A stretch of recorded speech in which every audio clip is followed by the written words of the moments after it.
quite a huge update just yesterday about Alexa Bliss. Now, it's not WWE related, but Alexa herself revealing the fact that it was an honor to voiceover for Maki Ueda in the incredible series, The Queen of Villains. So Alexa Bliss has actually done this role. It's already recorded. It is available now for you to watch on Netflix. But you won't be surprised that this has sparked a conversation of, if Alexa's doing this, could she be potentially ready to come back to a WWE ring?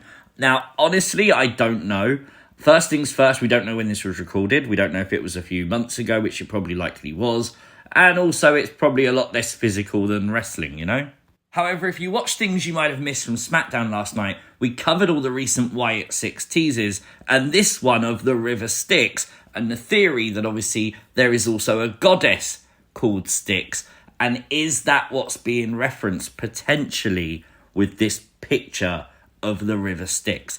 It's possible. And I really want to shout out Gabe because he tagged me on this on Twitter last night. And he said that this could be the Goddess of Hell representation that we saw from WrestleMania when Alexa Bliss emerged and this dark Alexa Bliss character, which we never really saw again. But we could potentially see them use this version of Alexa Bliss to connect a few dots. We've seen Nightbird actually do this with Nikki Cross, obviously behind Dexter Lumis. This was referenced during Nightbird, but if you remember the context to it at the time, she was stalking Candice LeRae. It's just manipulating something that's never really been explained that you can take multiple ways and say it means whatever they need it to mean today, you know? And shout out to Brady because this makes even more sense when you realise that on Alexa's crown is the literal Nightbird. What a connection that could be, and that would connect a few dots, wouldn't it? And with a lot of people obviously getting hyped over a recent video of Alexa Bliss getting the hair extensions, which have the pink back in them again. Again, people are speculating, is that return coming very soon in WWE? I really hope it is. There's a lot of time we theorise this. Obviously, Alexa Bliss is a very popular character. There's a lot of anticipation of her return, especially in the Wyatt universe. But obviously, we see this. The Wyatt 6 teasing heavily. QR codes on the show. Typically, when they've done that, it's the return of Bray Wyatt. It was the return of the Wyatt 6.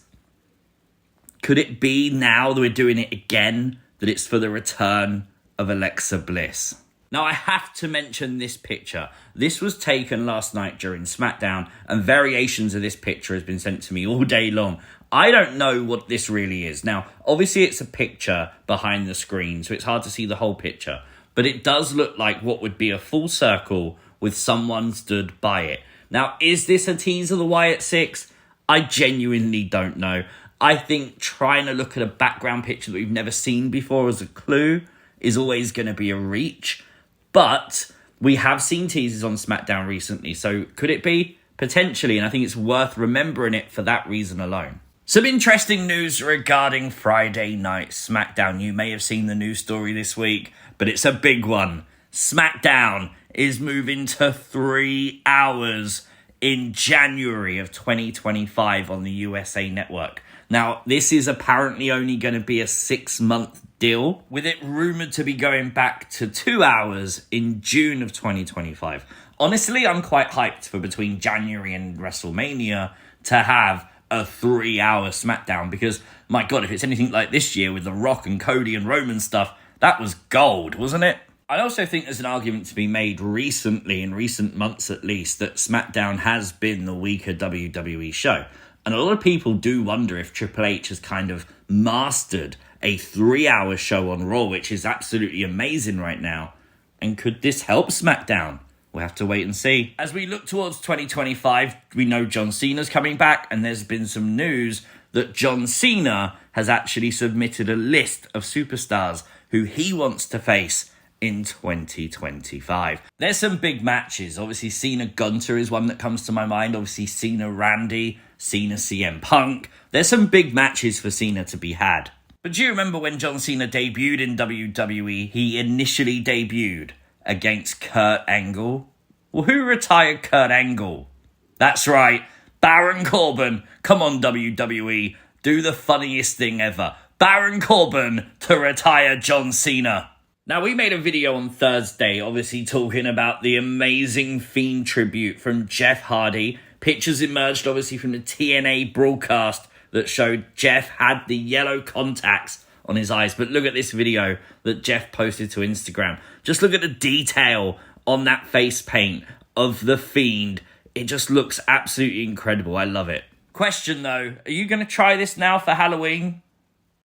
So a report emerged on Thursday evening that claimed the Lucha Brothers had signed a multi-year deal with WWE and were headed straight to the main roster. Now, that news came out. There's a lot of hype about this. Obviously, the Lucha Brothers have long been anticipated to be joining WWE, and while that still sounds the likely outcome, Sean Ross Sapp, a Fightful Select, would reveal that WWE sources have claimed to him that the Lucha Brothers are not currently signed to a WWE deal. Now, while he goes on in his Fightful Select article to say that that's still the most likely outcome, it's not yet. So if you're enthused about this, just curb that enthusiasm a tiny bit for now. Sean Ross Sapp would also verify this week that Miro from AEW, the former WWE's Rusev, has requested his release from AEW. Now, the question is, if Miro is going to become a free agent, if Tony Khan grants his release, do you want to see Rusev rock up in WWE again? Personally, I do. I want to see Rusev versus Bronson Reed. I think that would be absolutely brilliant. Sean Ross Sapp providing a lot of news today, as yesterday on Smackdown we witnessed cinema, pure cinema, as Roman Reigns met Cody Rhodes on the field of Georgia Tech. Now, this was absolute gold. It genuinely was. Sean Ross Sapp confirming today the people behind the scenes working on this was Rob Fee, who is most well known, obviously on this channel at least, for a lot of the Wyatt 6 stuff. Jeremy Borash, who works a lot of stuff in WWE. I think for me, the most notable thing that I remember him doing was the Broken Universe stuff in TNA. And of course, Paul Heyman, who apparently personally directed the stars on the set. Honestly, when you've got 3 lines like that working on a segment, how can it ever go wrong? And while this segment was the furthest thing away from trash that you can ever see in professional wrestling, on the same Smackdown, we literally saw a promo about trash as Chelsea Green prepares for that dumpster match with Mishin. Now, Sean Ross Sapp also saying today that they recorded a second dumpster segment with Chelsea Green. So I'm assuming that's going to air next week on SmackDown ahead of the dumpster match, which is in 2 weeks' time.